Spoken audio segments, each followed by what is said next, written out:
இந்த உலக வாழ்க்கையில் நீங்கள் வெற்றி பெறணும் அப்படின்னா உங்களுக்கு தேவை கல்வி, இல்லைனா வெளி உலக திறமைகள், பேச்சு திறமை, நிறையா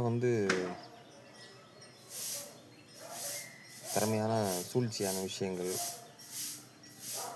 அப்புறம் பலம், மனபலம், தேகபலம், அறிவுபலம் இதெல்லாமே இருந்தால் நிச்சயமாக உலக விஷயங்கள், உலக வாழ்க்கையில் வெற்றி பெறலாம். பொருளாதார ரீதியாக வெற்றி பெறலாம். அப்புறம் போட்டி ரீதியாக நீங்கள் ஜெயிக்கலாம். கண்டிப்பாக ஒரு கட்டத்தில் நீங்கள் ஒரு மிகப்பெரிய கோடீஸ்வரராக மாறலாம். இது உலக வாழ்க்கைக்கு பொருந்தும். உலக வாழ்க்கையில் வல்லவன் அப்படிங்கிறது தான் முக்கியம். அதை தானே பார்க்குறாங்க. ஸோ முதல் விஷயம், வல்லவனாக இருக்கிறதுக்கு முக்கியமான குவாலிட்டிஸ், அதாவது முக்கியமான தகுதிகள் என்ன அப்படின்னா, தப்போ கரெக்டோ, பொய்யோ உண்மையோ, இல்லை நியாயமோ இல்லை அநியாயமோ, அதை பற்றிலாம் பிரச்சனை இல்லை. ஆனால் நீங்கள் பொருள் ரீதியாக, பொருளை திரட்டுற ரீதியாக அதிக அளவில் பொருளை திரட்டக்கூடிய திறமை வாய்ந்த மனிதராக மாற வேண்டும்.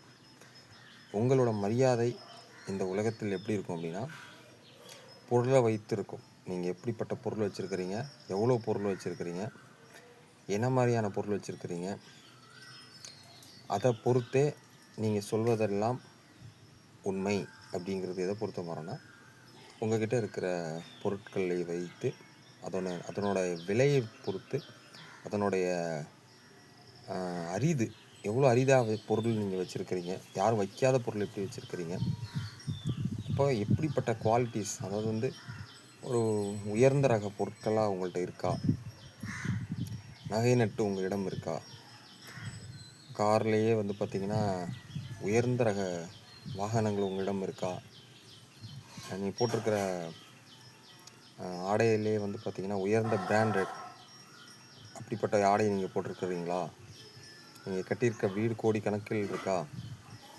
இதை வைத்து தான் உங்களுடைய மரியாதையும் உங்களுடைய அந்தஸ்தும் நீங்கள் பேசும் சொற்களுக்கான வேல்யூ, அதாவது நீங்கள் சொல்கிற பேச்சுக்கு உண்டான மரியாதையும் மதிப்பும் எப்படி பெறும் அப்படின்னா, இதெல்லாம் இருந்தால், அதிக அளவில் இருந்தால், உயர்ந்த ரக பொருட்கள் இருந்தால் நீங்கள் உயர்வான மனிதர்.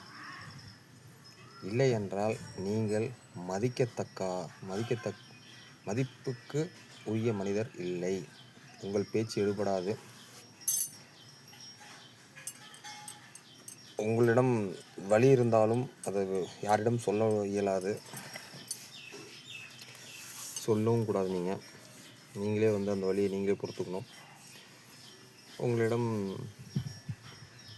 பகிர்ந்து கொள்ள விஷயங்கள் இருந்தாலும் நீங்கள் பகிர்ந்து கொள்ள முடியாது. ஏன்னா அதை யாரும் கேட்க போகிறதில்ல. உங்களிடம் அனுபவம் இருக்குது, அதை சொல்லலாம் அப்படின்னாலும் யாரும் சொல்ல போகிறதில்ல. ஆனால் அந்த உலகத்தில் இருந்த மகான்கள் பார்த்திங்கன்னா, எவ்வளோ விஷயங்கள் அவங்களுக்கு கிடைத்தும் அவர்கள் மறுத்து தன்னுடைய எளிமையான வாழ்க்கை, அதாவது மிகவும் எளிமையான வாழ்க்கை வாழ்ந்திருக்கிறார்கள்.